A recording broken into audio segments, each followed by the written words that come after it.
On sait que la veille de Shabbat, on a l'obligation d'allumer les nérotes. Les femmes allument les bougies à la maison. La question est de savoir, est-ce que automatiquement, systématiquement, l'allumage des bougies entraîne la Kabbalah de Shabbat. Ça veut dire qu'une fois qu'elle a allumé les nérotes, elle n'a plus le droit d'effectuer aucun travail, puisque ça y est, c'est déjà Shabbat pour elle. Oui ou non? Alors déjà, il y a une différence entre Ashkenaz et Séfarad. Le Rav Ovadia Yosef Zatzal dit que, bien que pour les Ashkenaz, les femmes Ashkenaz, dès qu'elles allument les nérotes, elles disent les Adlik Ner Shel Shabbat, ça y est, c'est Shabbat. C'est d'ailleurs la raison pour laquelle elles doivent d'abord allumer les nérotes et ensuite faire la bracha. Elles allument les nérotes, elles se cachent les yeux, elles se voilent le visage, elles font la bracha, la Adlik Ner Shel Shabbat, et ensuite elles regardent les lumières. Pourquoi? Parce que si elles avaient déjà récité la bracha de l'Ehadlik Ner Shel Shabbat, une fois qu'elle a dit Shabbat, elle a été Mekabelet Shabbat, comment elle va allumer les nérotes?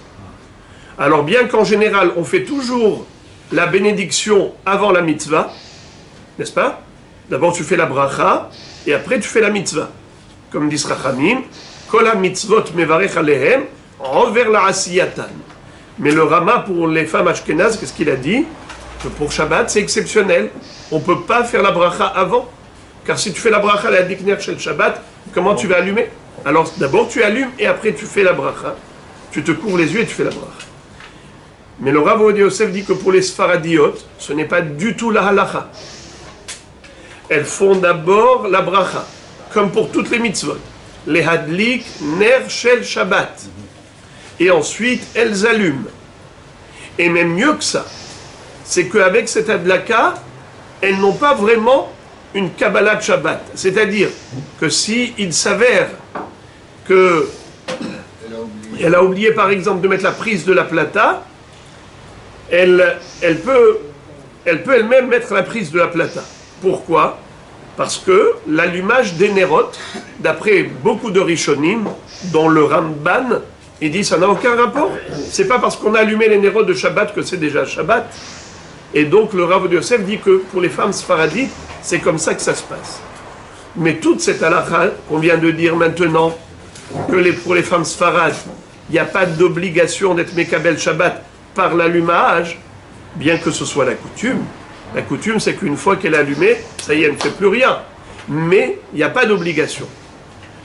Tout cela, c'est seulement si elle a allumé dans la demi-heure qui précède la shkia, dans la demi-heure qui précède le coucher du soleil.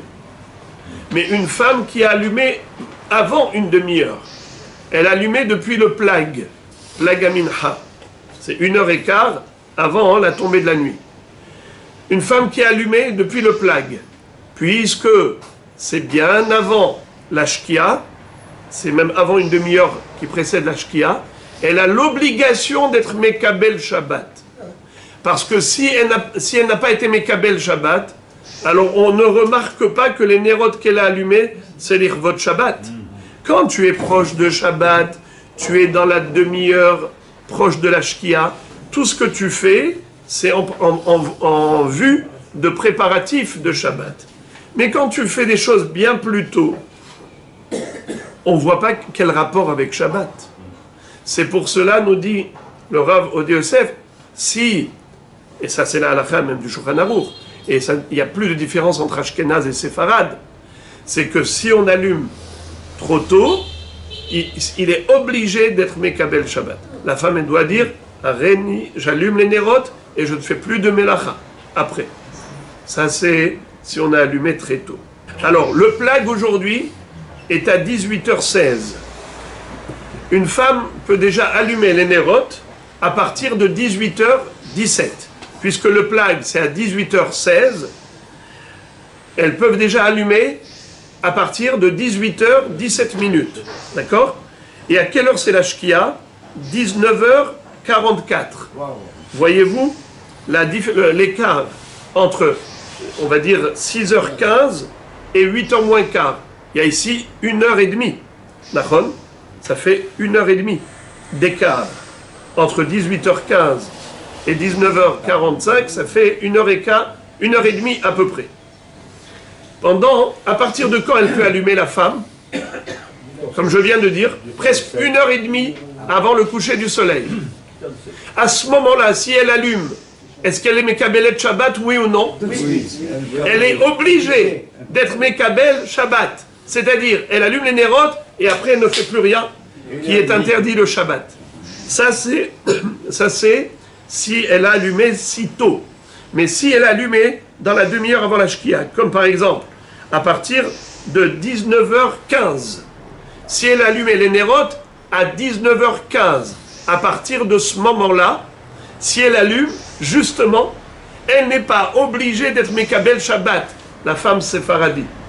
Et même la femme ashkénaze, si elle a envie de prendre l'ascenseur, puisqu'elle n'est pas encore à l'heure où elle est obligée d'allumer, elle dit « J'allume les nérotes, mais je veux prendre l'ascenseur. » Donc je dis clairement que je ne veux pas être Mekabel et Shabbat avec l'allumage des nérotes. Puisqu'on a encore le temps, on est bien avant la Shkia, elle le peut faire ce tnaï. Elle peut poser cette condition et dire « J'allume les nérotes et je ne suis pas Mekabel et Shabbat. » Ça c'est pour la femme ashkénaze. Pour la femme séfarade, elle n'a même pas besoin de faire le tnaï. C'est d'emblée, de facto, en allumant les nérotes, il n'y a pas de Kabbalat Shabbat, tant que ce n'est pas encore l'heure. Mais c'est la raison pour laquelle, d'ailleurs, il est important d'habituer les femmes, à l'heure où elles veulent être Mekabel Shabbat, de dire « Hareni Mekabelet Shabbat ». Je suis Mekabelet Shabbat. Il faut qu'elle le fasse quelques minutes avant la Shkia. Comme par exemple, aujourd'hui la Shkia c'est à 19h44, alors par exemple, à 19h30, qu'elles disent « Hareni Mekabelet Shabbat ». D'accord? Parce que c'est ce qu'on appelle la mitzvah de Tosefet Shabbat. La mitzvah de rajouter quelques minutes de Hol sur le Shabbat Kodesh.